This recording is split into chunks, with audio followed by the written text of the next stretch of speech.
What is up, plant community? So today I've been wanting to do a video on something that's been bothering me quite a bit.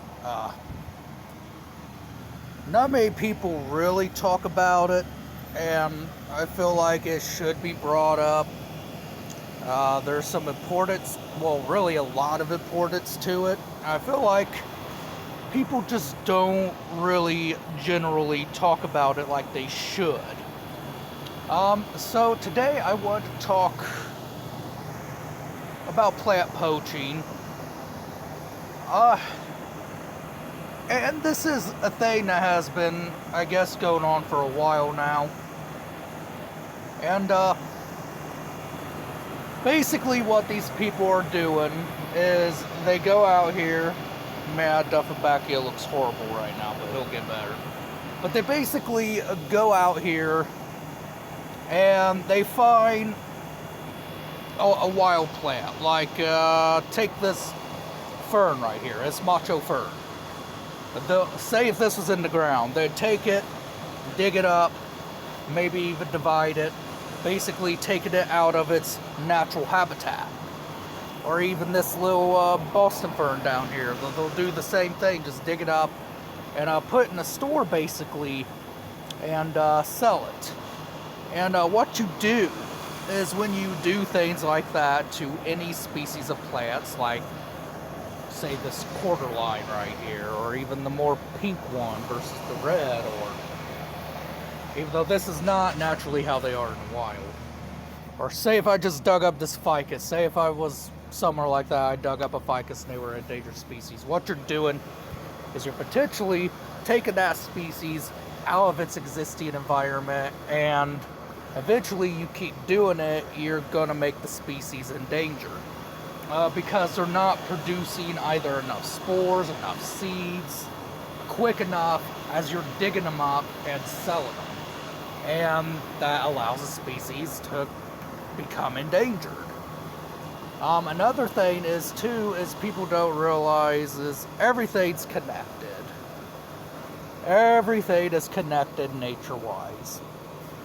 To the smallest of insects, to the largest of mammals, even us. We are all connected to this world. And people don't realize this, but when you take from the environment, say if an animal, for example, bearded dragons have a native species of fern called the kangaroo paw fern that they eat from. It's a green. Now say if that species was only reliant on that plant. What happens is you make that species starve and they die, and then you mess up the whole ecosystem. Everything is intertwined, and I feel like people don't know that. So I guess the best thing I could tell is do your research. Make sure the greenhouse you go to is very reliable. Make sure the person you are purchasing from or trading with is a reliable person. You might even be harvesting... Sorry, loud truck, again, next by the road. But you might even be harvesting an endangered species of plants, technically, that was cultivated, and you don't know about it. But what you can do is you can grow these plants and use them to teach people that, hey, this plant is endangered because of this reason, that reason. And, we should work hard to preserve this particular species. There's a few plants I have in my collection that are technically endangered. Another thing, a plant could go endangered just by bringing an animal into the environment that's not supposed to be there. I happen to harvest one of those plants that's endangered. Really too, because I technically take care of my mom's other one as well. But basically what you're doing is anytime you take any plant from the environment, you're basically wrecking the environment. You're destroying the environment. There's a lot of plants now that are starting to disappear from the environment. There's even a few that's in cultivation or people have them in their collection just because they can afford them, because they have the money, that are technically functionally extinct in the wild, but you're harvesting them. And you know, I would suggest that if you do have those type of plants that you're harvesting, and you know for a fact they're endangered in the wild, please give them to a place that can propagate it, cultivate it, and put it back out in the wild. Like I said, I've got a few of these plants that are technically endangered out in the wild. I got quite a few of them, and a few of them that's potentially endangered. The one I'm showing right here is a potentially endangered species, the macho fern. Bird's nest fern, even though mine's not looking the best right now.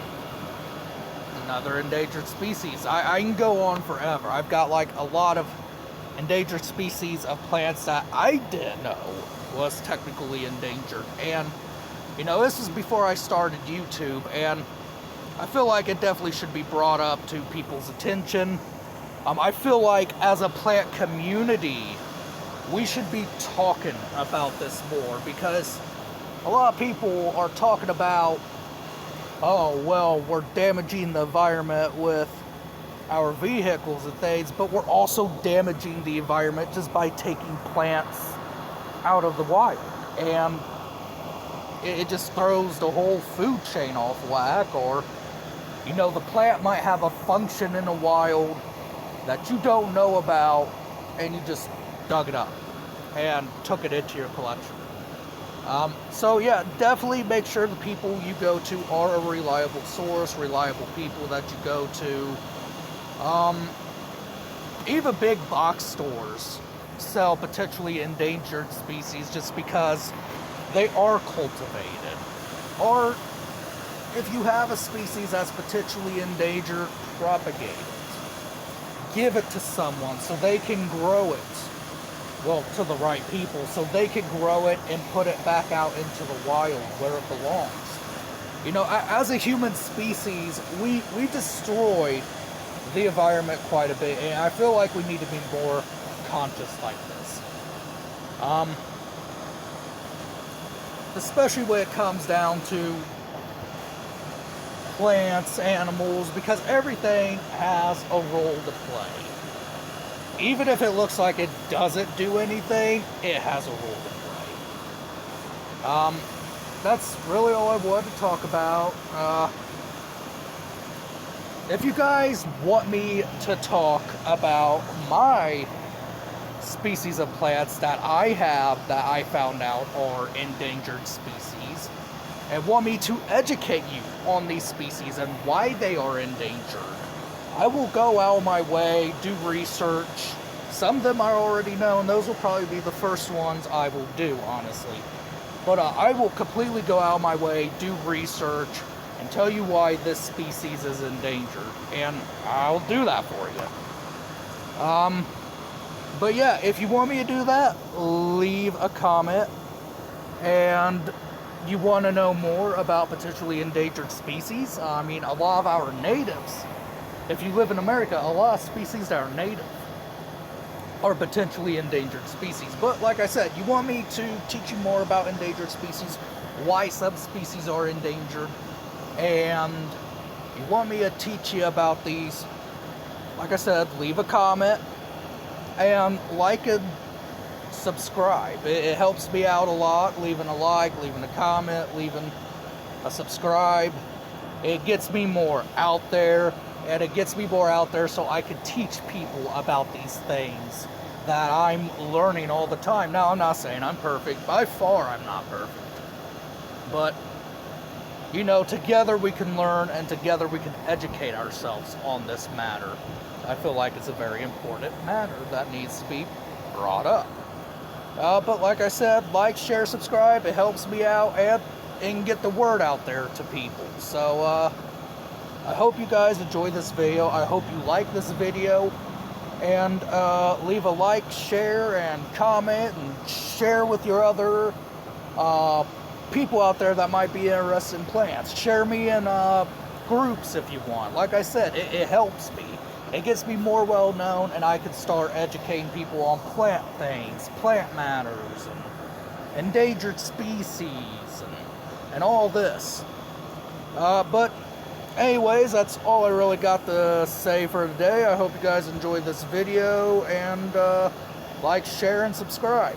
Thank you.